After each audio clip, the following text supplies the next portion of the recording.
एक बार मेरी बीवी ने पूछा, मैं मायके जा रही हूँ, चली जाऊँ, पास में ही है।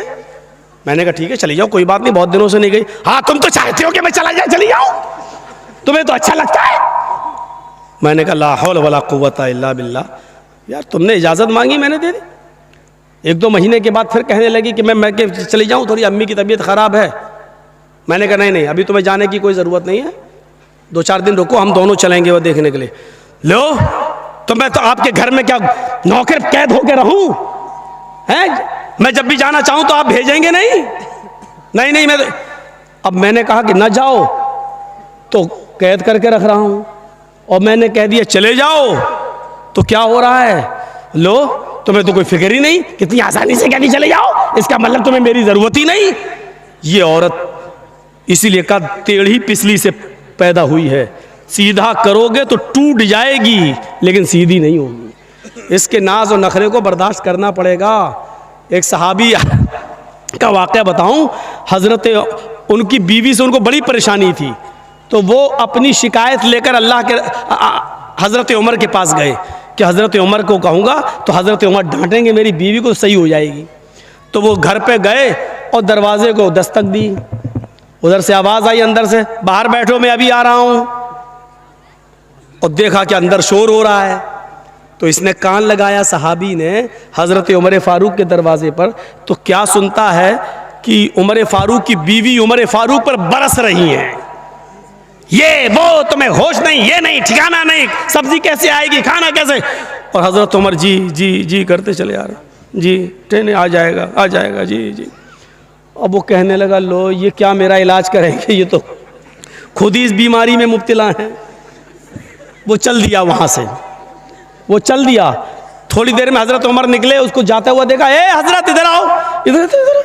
वो कहता क्या, इधर आओ जी। अरे तुम किसी काम से आए थे और बगैर काम के चले जा रहे हो, आओ क्या बात है? कहने कोई काम नहीं है। अरे कोई काम नहीं है क्या मतलब? कहा मैंने काम से आए हो, फिर कह रहे हो कोई काम नहीं है। कहा नहीं अमीरुल मोमिनीन, जिस काम से आया था वो आपके बस का नहीं है। क्या मतलब, कहना क्या चाहते हो? कहा अमीरुल मोमिनीन, मैं अपनी बीवी से बहुत परेशान था और हूँ और अभी तक हूँ, तो मैं आया था कि आपको अपनी बीवी की परेशानियां बताऊं, गिनाऊं तकलीफें कितनी देती है, तो आप हमारे बीवी को डांट देंगे। यहाँ आया तो देख रहा हूँ आप ही की बीवी आपको डांट रही है, आप अपनी बीवी को नहीं समझा पा रहे तो मेरी बीवी को क्या समझा पाएंगे? तो हज़रत उमर फ़ारूक ने कहा बैठो इधर और सुनो। कहा क्या, तुम्हारे घर खाना कौन बनाता है? कहा मेरी बीवी। कहा खाना बनाना उसका हक नहीं है शरीयत में है? बताऊं कि ना बताऊं? अगर कह दूंगा तो डर लग रहा कल से ये आप घर की औरतें कहीं ऐसा ना हो कि चढ़ बैठे। हज़रत उमर फ़ारूक ने कहा ये खाना बनाना औरत का हक नहीं है शरीयत में, नान नफ़का आपकी जिम्मेदारी है। जब निकाह होता है तो उसमें मेहर मुतय्यन किया जाता है, लिखा जाता है इतना इतना मेहर अलावा नान नफ़का, यानी पकी हुई रोटी पका हुआ खाना खिलाना ये आपकी जिम्मेदारी है। लेकिन अल्लाह ने मेरी बीवी के दिलों में इतनी मोहब्बत डाल दी है कि वो घरों में बावर्चन बन जाती है, हमारे लिए खाना बना देती है। अच्छा ये बताओ तुम्हारे बच्चों की पेशाब और पायखाने को कौन साफ करता है? कहा मेरी बीवी। कहा ये भी उसकी जिम्मेदारी नहीं है, बच्चा आपका है, बेटा बेटी जो है वो बाप का कहलाता है, बच्चा पैदा हो जाने के बाद वो बाप का है, ये बाप की जिम्मेदारी है पेशाब और पायखाना करे तो साफ करे। लेकिन वो हमारे लिए बेचारी इस लेवल पे आ जाती है, हमारे बच्चों के लिए वो आया बन जाती है और वो उसका पेशाब और पायखाना भी साफ कर देती है। एक एक चीज गिनाते गए, एक एक चीज गिनाते गए। कहा जब ये सारी चीजें हमारी औरतें हमारे लिए और हमारे बच्चों के लिए कर देती हैं, तो क्या हमारा ये हक नहीं है कि उनकी थोड़ी सी डांट सुन लें, उनकी जायज बात भी सुन लें? घर चलाना है तो उनकी थोड़ी बहुत डांट भी सुनो, चले जाओ। और आइंदा ऐसा मत करना। क्या तुमने अल्लाह के रसूल का ये फरमान नहीं सुना कि बीवी औरत जो है वो आदम की पिछली से पैदा हुई है और पिछली टेढ़ी होती है, उसको सीधा करने की कोशिश करोगे तो वो टूट जाएगी लेकिन सीधी नहीं होगी। औरत को सीधा करने की कोशिश करोगे तो तलाक ले लेगी या हो जाएगी, लेकिन वो बिल्कुल सुधरेगी नहीं। इसलिए थोड़ा बहुत उसकी कजी और कभी को तुम्हें बर्दाश्त करना पड़ेगा। जी आप सही कह रहे हैं। बेचारा चला गया। मेरी माँ बहनों, हाथ जोड़ के अब विनती कर रहा हूँ, ऐसा ना हो कि कल तुम ये कहने लगो अब खाना तुम बनाओ। मौलाना साहब ने कह दिया, ये हमारी जिम्मेदारी नहीं है। ऐसा ना हो। बहुत कम जगहों पर हम ये बयान करते ही नहीं है, क्योंकि आजकल औरतें गलत इस्तेमाल भी ले लेती है ना। एक बार मैंने किसी जलसे में कह दिया था कि अगर किसी का शौहर अपनी बीवी को पूरा खर्चा नहीं देता, बीवी बच्चों का, तो बीवी अपने शौहर की जेब से या अलमारी में से उतना पैसा ले सकती है, उसको बताए बगैर, जिसको चोरी नहीं कहा जा सकता है, बताए बगैर ले सकती है, जितने में उसका और उसका खर्चा चल जाए। ये जैसे ही मैंने जिस तकरीर में मैंने कहा, दूसरे दिन मेरी जेब से 5,000 रुपये गायब हो गए। उस दिन से बयान करना छोड़ दिया। ये तो नाजायज़ इस्तेमाल करती है। फिर इतनी इजाज़त दे दो 100-200 रुपये की, तो इनका 100-200 रुपये में कुछ होता ही नहीं है, 5,000। फिर ये होता है कि मौलाना ने कहा तो था ले सकते, तुम देते नहीं हो इसलिए हमने ले लिया। अरे अल्लाह के बंदी, मैंने तो ये कहा है कि जितने में तेरे घर का बच्चों का गुजर बसर चल जाए उतना। हाँ तो क्या हुआ, साड़ी पुरानी हो गई नहीं लाए, फेयर एंड लवली खत्म हो गई, लेने जाना है। और परफ्यूम भी तो ऐसे ऐसे आ रहे हैं, मेकअप के सामान भी तो ऐसे ऐसे। अब एक मेकअप चला वाटर प्रूफ, हमने तो वाटर प्रूफ शामियाना सुना था, वाटर प्रूफ हमने वो सुनी है, घड़ी सुनी है, लेकिन अब वाटर प्रूफ मेकअप कर लो, क्रीम पाउडर, उसके बाद चाहे कितना नहाइए धोइए, वो मेकअप हटने वाला नहीं है। पानी वो वाटर प्रूफ मेकअप भी अब चलने लगे, और ये चलाना पड़ रहा है, क्योंकि बंदरियां भी मेकअप कर लेती थी, और जब उनका चेहरा धुलता था तो आड़ी टेढ़ी की तिरछी निकलती थी, तो उनके बच्चे भी नहीं पहचान पाते थे। इसलिए ज़रूरत पड़ी ऐसे मेकअप की जो टिका रहे उनके चेहरे पर, इसलिए वो मेकअप बनाना पड़ा। अब वो बेचारी 80 साल की बुढ़ियाँ भी लगा लेती है, तो ऐसा लगता है कि हाँ ये 25-30 साल की जा रही है, 25-30 साल की। एक सही वाक़या है, मैं बतला रहा हूँ, भोपाल का सही वाक़या है। बेचारी एक 70, 75, 80 साल की बुढ़ी, और उसने नकाब पहन लिया, खूबसूरत बूटों वाला, फूलों से चढ़ा हुआ, और वो नकाब लगा के जा रही थी, चेहरा उसका छिपा हुआ था, खूबसूरत बुर्का। अब वो जा रही है तो 18-20 साल का लड़का उसके पीछे लग गया, ये सोचकर कि बुर्का इतना अच्छा है तो बुर्के वाली कितनी अच्छी होगी, नकाब इतना अच्छा है तो नकाब वाली कैसी होगी। अच्छा, वो धीरे धीरे चल रही थी अपनी उम्र के हिसाब से, ये समझ रहा था मुझे लाइन मार रहे हैं, हाँ लिफ्ट दे रही है, धीरे धीरे चल रही है, मतलब सेटिंग हो जाएगी, तो वो धीरे धीरे चल रही। ये बेचारा समझ, थोड़ी दूर जाने के बाद उसने अपना नकाब उठाया और तुतलाते हुए, बेटा तू मेरा पीछा क्यों कर रहा है, मैं तो तेरी अम्मा की उम्र की हूँ। इसने कहा कमबख्त, मेरी तो 1 घंटे की मेहनत ही बेकार चली गई है। तो इसको भी गुस्सा आया, इसने गुस्से में कहा, अरे अम्मा हम अपने लिए नहीं अपने अब्बा के लिए ढूंढ रहे हैं, क्या करें, 1 घंटा इसका बेकार हो गया। ये सही वाक़या मैं आपको बतला रहा हूँ। और जिस लड़के ने ऐसा किया वो हमें आके बता रहा था कि भाई मौलाना अब तो दोस्ती हो गई है, बताना पड़ रहा, बता दिया, लेकिन जलसे में बयान मत करना। मैंने कहा जलसे में तो बयान करूंगा लेकिन तेरा नाम नहीं बताऊंगा। बड़ा अब ये हाल हो रहा है, ये हाल। तो बुरके ऐसे, कपड़े ऐसे, और जलसे भी उससे महफूज नहीं। और इबादत की रूह को पहचानने की कोशिश कीजिए। ये भी नियत देखेगा, मौलाना जर्जीस की तकरीर से पहले इतने लोग यहाँ नहीं थे, जो दूसरे मौलाना बोल रहे थे तो आधा मजमा भी नहीं था, और जर्जीस साहब आ गए तो कितना सन्नाटा छा गया, सब यहाँ जमा हो गए। मौलाना साहब से पहले जो मौलाना बोल रहे थे, क्या वो लैला मजनू की कहानी सुना रहे थे? वो भी कुरान, वो भी हदीस सुना रहे थे। अल्लाह ये भी देखेगा इस जलसे में आने के बाद कि तुम कुरान और हदीस सुनने आए थे या मौलाना जर्जीस को सुनने आए थे। ये हमारी नियतों पर डिपेंड करेगा, इतना याद रखिएगा। अगर कुरान और हदीस सुनने आए थे तो जर्जीस से पहले भी जो बोल रहा था वो भी कुरान और हदीस बोल रहा था, उसकी क्यों नहीं सुन रहे थे? तो इसका मतलब यह है कि आप कुरान और हदीस सुनने नहीं आए, आप जर्जीस को सुनने आए। अल्लाह की कसम, अगर जर्जीस को सुनने आए तो रात के 12 और 1 बजे तक आपने अपनी आंखें फोड़ी हैं, आपको एक नेकी नहीं मिलेगी। मैं इस बात को अपने रब के इज्जत व जलाल की कसम खाकर और मुअक्कद करना चाहता हूं, रब्बे काबा की कसम, एक नेकी नहीं मिलेगी। अगर सिर्फ जर्जीज को सुनने आए हो, कुरान और हदीस नहीं, तो एक नेकी नहीं मिलेगी। और कुरान और हदीस सुनने आए हो तो फिर आप ही जवाब दीजिए, इससे पहले इतनी भीड़ क्यों नहीं थी? कहां थे आप? जलेबी खरीद रहे थे। कहां थे आप? बच्चों को बैलून दिला रहे थे। कहां थे आप? हमारी गर्लफ्रेंड आई थी, मोबाइल पे बात हुई थी, उससे मिलने गए थे। हंसो नहीं, जो आई हैं वो हमारी बहनें हैं।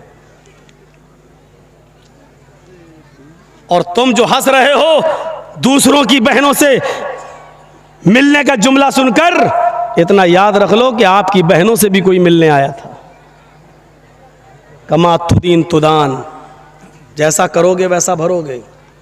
जो दूसरों के माँ बहन बेटियों के बारे में सोचोगे, आपकी भी माँ बहन बेटी के बारे में वैसा सोचा जाएगा। ये जहन से निकालो, बदला ये होगा। यहां पर इन औरतों से पूछो क्या कर रही है बाहर, मेले में इनका क्या काम है,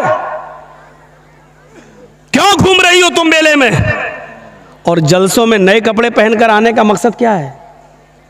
जलसों में लिपस्टिक लगाने का मकसद क्या है? जलसों में आ रही हो तो क्रीम और पाउडर लगाने का मकसद क्या है? जलसों में आ रही हो तो चमकती हुई साड़ी पहन के आने का मकसद क्या है?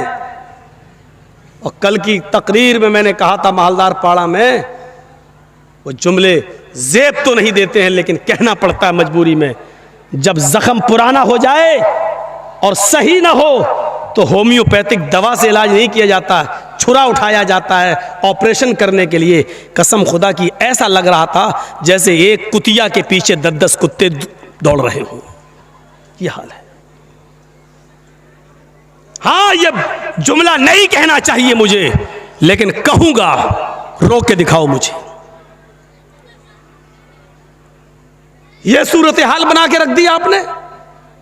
जल से भी जब महफूज ना रहें, बेपर्दगी और उरियानियत का नंगा नाच जब जलसों में भी नाचा जाने लगे, तो फिर कहां रूह तलाश कर रहे हो? आपने सवाब की नीयत से जलसा किया, यह सवाब मिलेगा आपको?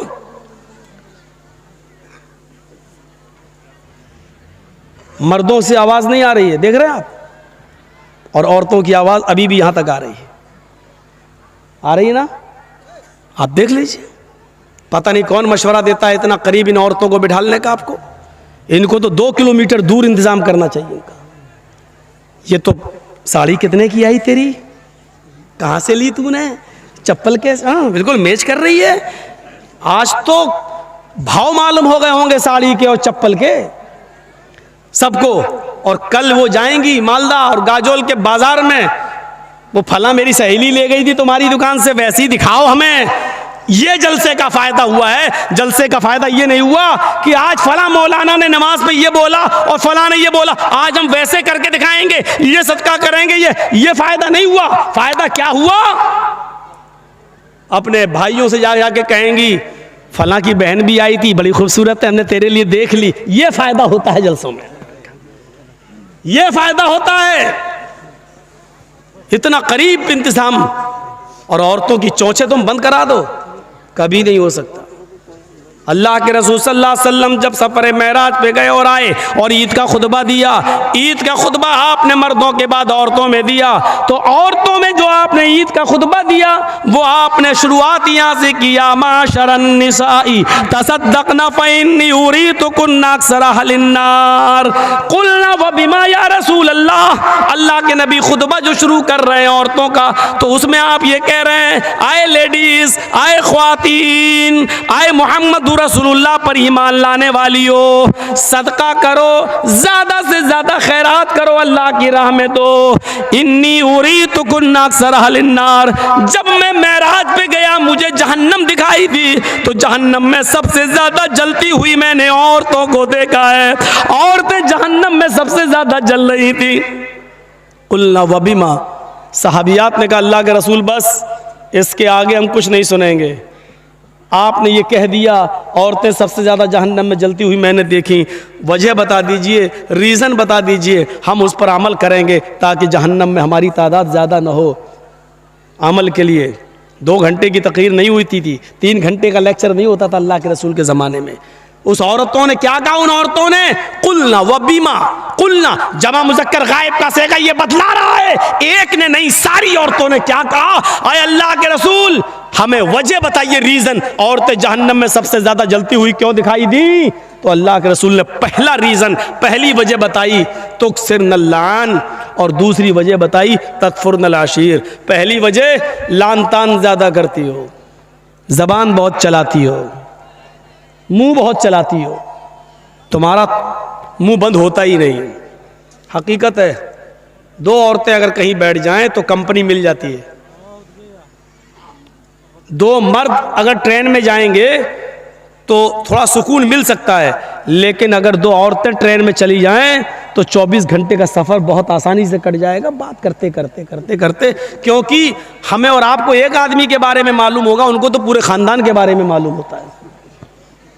एक बादशाह ने ऐलान निकाला, जो सबसे बड़ा झूठ बोलेगा उसको सबसे बड़ा इनाम देंगे। तो झूठों की कमी थोड़ी थी। एक आया, मैं बादशाह ने कहा भक ये कोई झूठ नहीं है। दूसरा आया, उसने कहा ये भी कोई झूठ नहीं है। तीसरा आया, बादशाह ने कहा यार झूठ बोलो यार, ये तुम्हारा कोई झूठ है, बड़ा झूठ जो बोलेगा उसको सबसे बड़ा इनाम देंगे। लास्ट में एक आदमी आया, कहने लगा मेरा भी एक झूठ सुन लो। कहा क्या?